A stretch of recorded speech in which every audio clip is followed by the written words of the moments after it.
whose voices are as recognizable as Candy O's, the legendary broadcaster who spent 25 years on Magic 106.7. If you want to hear some life lessons and the story behind her success, stay tuned to today's show. Welcome to Woman today, where we talk with inspiring women who are helping other women reach their goals and are changing traditional industries and roles in a very positive way. I'm your host, Jen Maceda, and on today's show, we are speaking with Candy O. Terry, broadcaster, executive coach, and certified protocol consultant for BRUNNER Communications. Candy is the president and co-founder of Boston Women in Media and Entertainment. Candy is also the creator of the Exceptional Women brand, the podcast series, The Story Behind Her Success, and the public speaking platform 16 Life Lessons. Candy was also the MC at the 2008 METROWEST Conference for Women. Thanks for being with us, Candy. Wow, that's a long list. I'm exhausted. You've done a lot. Thank you. But take us back to the beginning. We're going to start at the very beginning. You know, 25 years in broadcasting. At that time, for a woman, is legendary. Well, thank you. I didn't start off, though, on the air. So I got started at Magic as the secretary to the program director.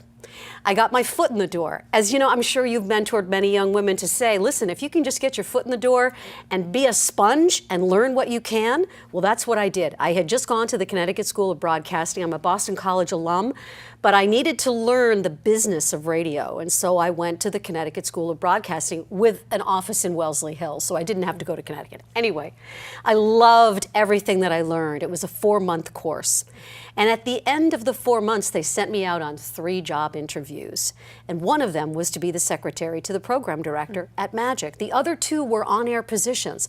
But you know what, Jen? They were way out in the sticks. And as a single mom, I couldn't figure out how I was going to get up at 2 o'clock in the morning to do a morning show in Gardner, Massachusetts, and have anyone take care of my kids. So I took the job at Magic, and I'm so glad that I did, because the woman that I was replacing did not come back from maternity leave, and my job became permanent. And this was 1990. Wow. And you just happened to be at the right place at the right time with the right amount of gumption to step into that role. Well, here's what happened. We had a disc jockey with a very bad habit of falling asleep on the radio. It's the true story. And I, as the secretary to the program director, got a call from my boss saying, listen, Gary fell asleep for the 2nd time last night. And if he falls asleep one more time, I'm going to have to fire him. Well, that night, Gary fell asleep on the radio for the 3rd time. And the way you could tell back in the day was a tape would kick on because the board would recognize silence after 30 seconds. Sure. And so when the boss would get to his office in the morning, a red strobing light would be flashing with a timestamp underneath of exactly what time we went off the air. Oh, wow. So poor Gary got fired on a Friday about 4 o'clock in the afternoon, and my boss came over to my little cubicle and he said, "You're on tonight." And I'm looking around to see who he could possibly be talking to, because it can't be me. No. I'm the secretary to the program director. Now, do I always want to be the secretary? Certainly not. Yeah. But was I ready? Right. Maybe not. Yeah. Okay. This was a year into the job. Right. So I said, oh, no, that's not a good idea. I'm sure we can find somebody else. And he said, you know what? You are really, really talented. Wow. Now, I had been doing voiceover work for years. Okay. I've always been a singer, so I knew a lot about the songs we were playing. Right. And don't you love the kind of disc jockey who can talk about the songs Right. and knows the story behind the songs? That was me. Yeah. But I'd never done it before. I had it in my head, I had it in my heart, Yeah. and he gave me my shot. There you go. I was really bad, Jen. I there are can't no believe words that. to discuss how bad I was. I've got tapes in the back of my closet, Yeah. you know, knee deep, that will prove to you. If you ever want to have a listening party someday, well, a bottle of wine and I'll have you listen to these tapes. Okay. I was bad. But you need one person to believe in you. Sure. And that was my boss. There you and go. he just let me keep on trying in the middle of the night. Right. And my children slept in the newsroom while my I was goodness. on the air. Right. And it was just a weekend shift. Okay. But that turned into better air shifts, and then you know the rest of the story. I spent 25 years on the radio. Unbelievable. Yeah, So it's a true story. just from that person knowing that you were eventually going to make it remarkable. You know, I think, like I said earlier, you just need one person to believe in you, but you also really need to try in earnest. Tell you a funny story. Nancy Quill is still on Magic 106.7 and a dear friend of mine. She was then and is, always will be, a role model for me for women in radio. And I thought she was perfect. I thought everything about her, the sound of her voice was just so melodious. And so my daughter was always my best critic. My daughter Colleen, as she was growing up. And so we would listen to Nancy, and Colleen and I would be like, Nancy's a 10, right? So we decided to create the Nancy meter, the Nancy meter. Okay. So in my car, I would always tape my show. Okay. And then I would play it throughout the week. Sure. Just pop it in my cassette player. We're talking about back in the day, people. It wasn't 8-track. Okay. So, you know, that's more modern. And I'd say to Colleen, hey, where am I on the Nancy meter? And she'd be like, you're about a 4 or a 5, Mom. And my biggest day of my life was the day she said, Mom, you're a 10 on the Nancy meter. You know, it took me years to get there, you know? Right. But the big thing about being good on the radio, Jen, is being able to reach through the radio and make the listener feel like you're the only person they're talking to. Yeah.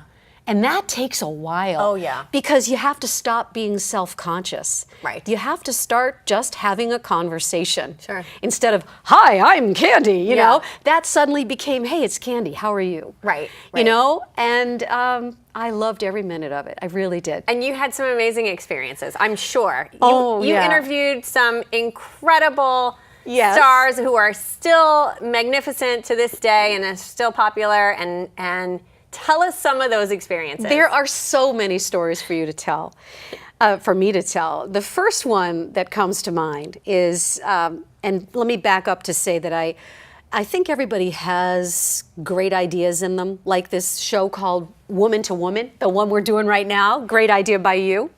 My great idea was a show called Exceptional Women.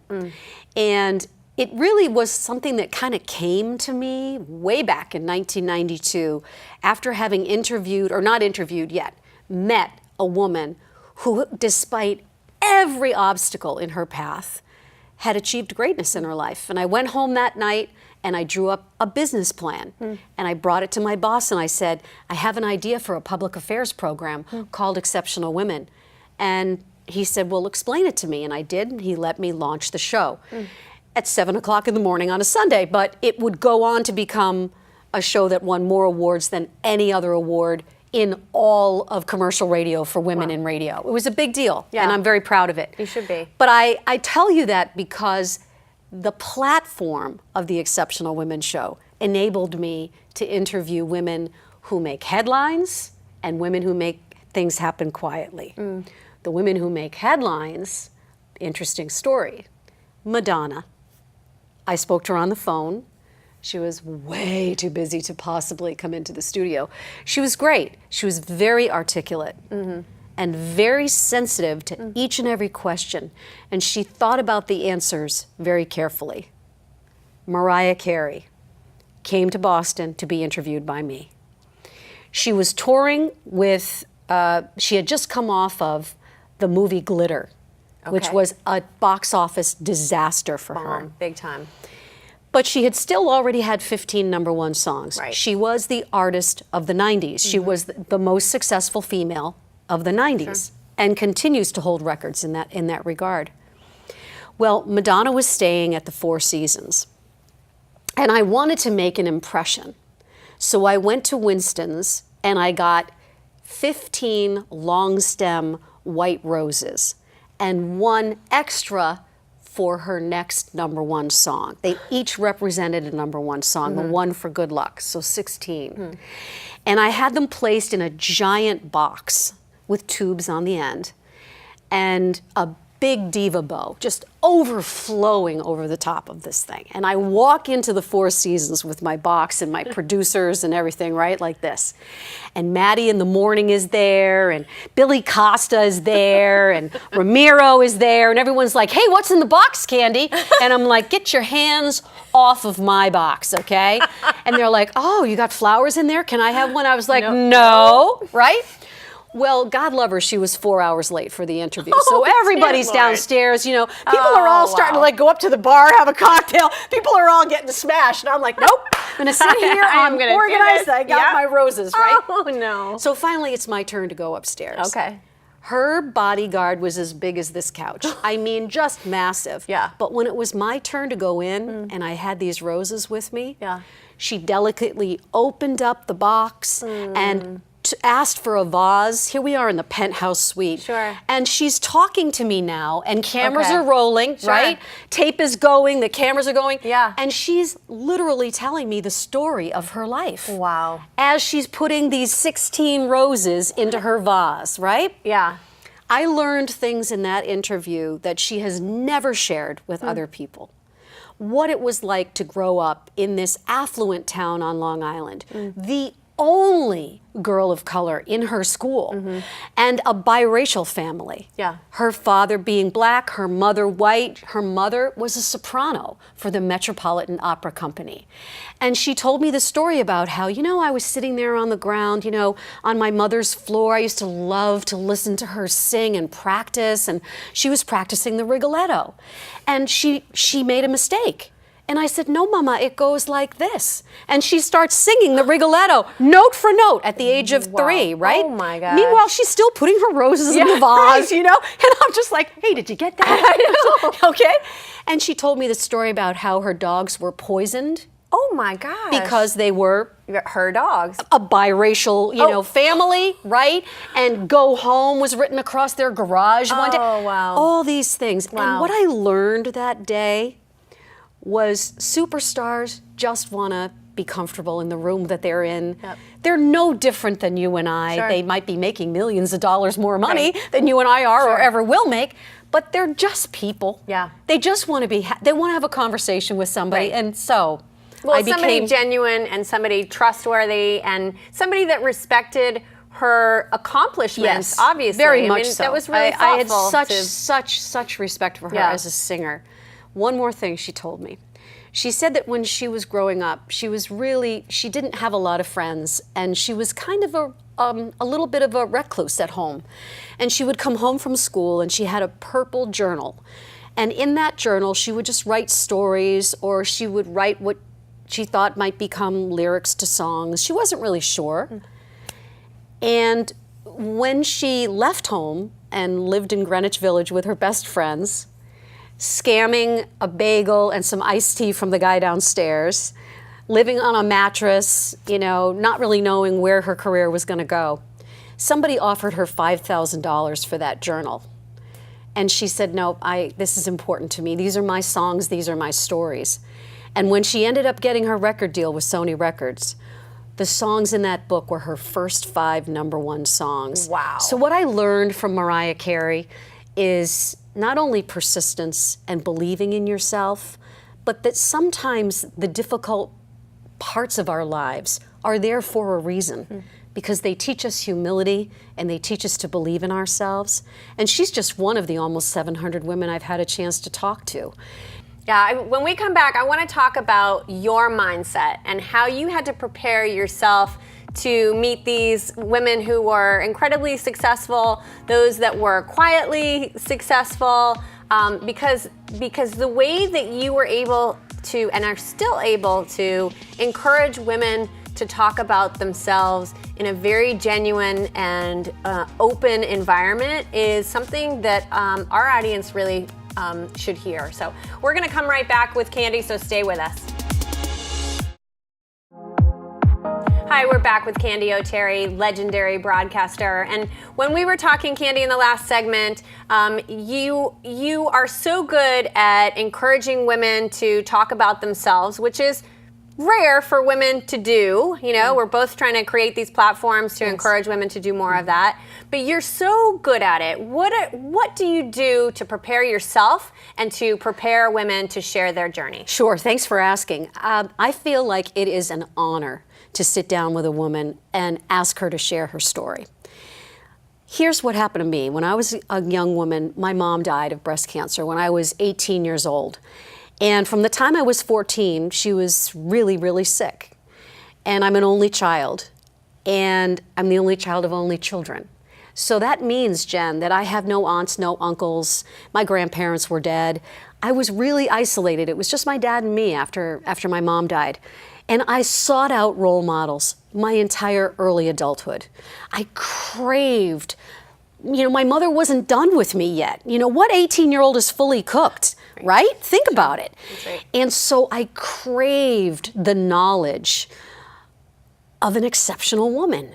How do you get to where you want to go?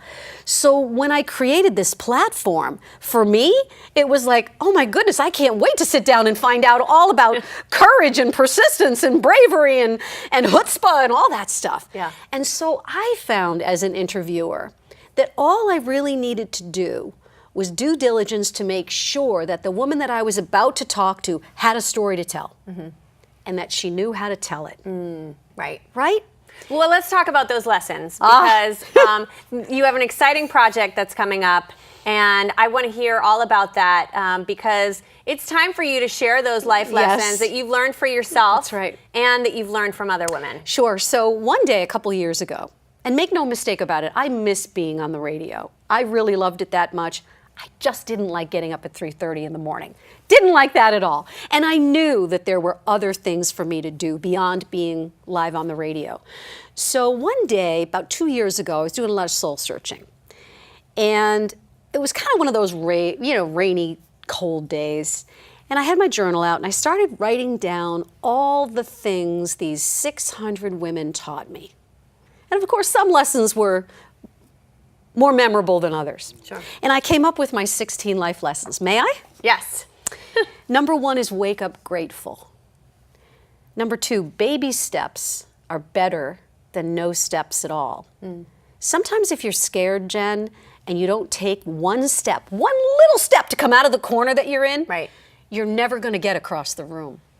Number 3, it's not what happens to you in life, it's how you handle it. How true is that? Very true. A friend of mine, whom I met through the show, a woman named Wendy Booker, was 43 years old when she was diagnosed with MS. Living large, great life, beautiful family. And she said she laid on the couch for about 3 days, crying, eating chocolate, watching Oprah, feeling sorry for herself. And her father came over and said, hey, it's not what happens to you in life, it's how you handle it. And now do you know what she's done? She's climbed all 7 of the world's tallest mountains with MS. Wow. That was her lesson. There you go. Obstacles are opportunities. Let me tell you something. These roadblocks would not be there if we weren't supposed to learn something from them, right? Trust your intuition. Oh, how important is that? The little voice you hear inside your head, Yes. listen to it. I know. Why do you think women don't or ignore it? Because they're not listening to my 16 life lessons. Good answer. Okay. Courage is when you leap. Faith is when you believe you'll land on your feet. How true is that? Very true. My faith has always been so important to me. Adjust your compass, but don't quit. Sometimes you have to go in a little bit of a different direction, but don't throw in the towel. There is great joy in striving toward your potential. I think of the Miley Cyrus song, The Climb. It's not just getting to the summit of the mountain. It's what you learned climbing all the way up. Sure. Don't just show up, stand out, right? You know this. That's tough for a woman to do, I think. Well, Sometimes. It depends think on your it is. personality. Yes. It depends on the situation. But sometimes, I was just reading an article, somebody sent it to me from the Harvard Business Review, and it was that women are not as successful as men in some regards because when they are in a corporate environment, they don't want to shine because they feel as though if they stand out, then they have more of an opportunity of being ridiculed. So if they fly under the radar and just do their job and they're finding that they might stay in the position, but they're just not happy in the position. and I'll tell you what I say as an executive coach, if I can put my BRUNNER Communications executive coach hat on, that means they're not being authentic. Because if you don't reveal your true self in every relationship, then you are denying the person that you are having a relationship with to experience who you really are. Secondly, had a really interesting interview recently with someone who taught me that confidence is not something we are born with. It is something we choose and must work on every day of our lives. I agree with that too. So to those women who are saying to themselves, I'm just going to fly under the radar, I say, we have one life to live. Let's live it well. Success is a conscious decision. See it, feel it, and believe that you can achieve it. Lead with purpose and compassion. Stay humble. This I got from my father. Can we talk about that? Yes. Because there have been a couple of situations recently where there have been very, very strong, independent women, successful women who have felt as though they are entitled to their leadership. I've been exposed to this quite a few times over the course of creating the conference and sustaining the METROWEST Conference for Women.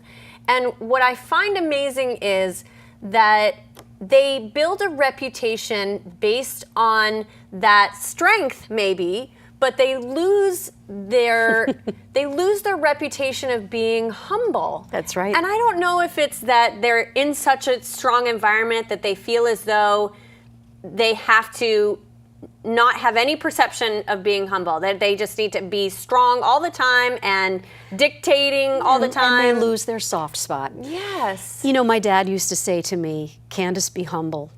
And one day, after just getting off the air for one of my first times and I was on top of the world, it was my turn, because I was still the secretary of the program director, to go and answer the phones at the front desk at Magic 106.7. And I said, Daddy, I was just on the radio and all these people were listening to me and now they want me to answer the phone? And my father said, Candace, stay humble. And I'll tell you something, every woman that I ever interviewed on Exceptional Women who was truly a star in a humble way, okay, was a star because they said to me, I don't know why you're interviewing me. I haven't done that many great things in my life. And I'm looking at them going, are you kidding me? Yeah. Humility is grace. I agree. Humility is grace under fire. Humility is dignity. Humility is softness. Humility is womanhood. Don't ever lose all those things. It's so much a part of who we are. Good goes around, even if it takes a while. You know that's true, right, Jen? I do. Karma. Relationships are everything. Look at the roses that I brought to Mariah Carey. Yep. Years and years and years later, you know what she used to say? Oh, when I come to Boston, can the rose lady introduce me? Right. Because I created a relationship. Sure. Wisdom is recognizing a mistake before you make it again. How true is that? That is right? true. And finally, I got this from a woman named Marilyn Carlson Nelson, and she is the former CEO of Carlson Vaughanley Worldwide. She had 150,000 people reporting to her at one point at the age of 72. She told me, at the end of the day, ask yourself, is this a day I can sign my name to? I love that. Don't you love that? Yes. Doesn't it put it all in perspective? It does. Being proud of the work that you do is so timely right now in our environment, in our community, in our society. Recently there was an actor who was shamed for being, he was on a hit television show. He was working and now at BJ's Wholesale Club or something like that. Yes, he was working to support his family in any way that he could. Right, and so what he says and what I have been taught and what you have been taught too is to be proud of the work that you do and to show up and to do your best. And that last one is so meaningful. Yes. I love these 16 lessons. So I have the 16 life lessons on my website, and all of your listeners can just go and download their own copy at candyoterry.com. Thank you. But I have a new idea for my 16 life lessons, which are it's going to be unveiled at the Story Behind Her Success Luncheon on October 19th. Can't wait to be there. These there. lessons. Yes. And you've been on the show, big star on my show, as a matter of fact. No. yes. Downloads all over the place. You were slumming for the day. No. But thank you. No. Anyway, these life lessons are becoming pieces of art. And we've got photographs that kind of match. You know, think of baby steps are better than no steps at all. You might see a baby taking their first step walking across some green grass. And they'll all be placed separately on pieces of canvas, and they'll become mountable pieces of art with the life lesson on the bottom. That's beautiful. And that's when I'm going to unveil it. Oh, I can't wait. I to see can't that. wait either. I'm That very is so excited. exciting. Yes. It's so serendipitous how you've traversed through so many. I mean, it's all related to media and entertainment, yes. But you've stepped into so many different areas of that, and so successfully each time that you've done it. You know what? I don't know. If someone were to turn my own question on me, you know, at the end of my podcast series, The Story Behind Her Success. That's right. The shameless plug. Anyway, Yeah. I always ask that question. I know. I love your interviews. What does Yep. success mean to you Right. at this point in your life? Everybody has such a different view of that. Everyone and a has a completely different answer. view. Yep. And my answer at this point in my life, success for me is uncovering the next great story of a woman doing incredible things with her life. They are what floats my boat. I love that. They make my heart sing. Me too. Yeah, woman to woman, That's right? right. That's right. And don't you feel this incredible responsibility to kind of pass it on and just throw these stories out there and That's right. see what happens? That's right. People should know about all of these Yes. amazing women and that they live next door to us. Totally. And that you see them in the grocery store. Yes, they're your mother, your sister, your best friend, your colleague, right. and they don't ask for applause 99.9% of the That's right. time, but they deserve it. They do. Yeah. They do. And they deserve the recognition and being Yeah. highlighted. So Yes. we are honored to be highlighting you today, that you shared your time with us. It's such a gift. Thank you so much. Is it true that this is the last show for Woman to Woman? It is the very last show for Woman I'm supposed to Woman have today. Kleenexes when I ask you that question. I might start. So what's I'm going tearing up. on? So thank you for asking. We weren't going to talk I about have it, to be but- the interviewer every once in a while. That's You're too good. good at what you do. This has to continue. I love what I do, and it will continue. We're going to rebrand Woman to Woman today. It's going to be called She's Local, and it will continue to highlight women who are doing amazing things in the community. We are taking it across the country because we have had so much of a beautiful response to the show, and people are so interested in being on the show, and we are honored that other communities want to bring us along for the ride. Well, So- listen, let me say something to you, okay? Congratulations on your success, and thank you for holding the torch, okay? Because that's what we're supposed to do, I and know, passing yeah. it on. I know. Thank you, Candy. You're welcome. Thank you for ending this amazing journey with us. It is just the beginning. Just the beginning. It is just the beginning. My pleasure. Thank you. Thank you, everybody, for watching this show. We will continue always to bring women from our local community to your local community from across the country. So be sure to like and subscribe to Woman Today, because that's how you're going to know where to find She's Local and how to follow us on Twitter, Instagram, Facebook, and YouTube so you don't miss one of those shows. Thanks to the entire team at Access Framingham, especially Shavarsh Morrissey and Gina Ray. Thanks also to Jess Friswell, our assistant producer. I'm Jen Maceda, who was your host of Woman to Woman Today and is now your host of She's Local. Thanks for watching, everyone.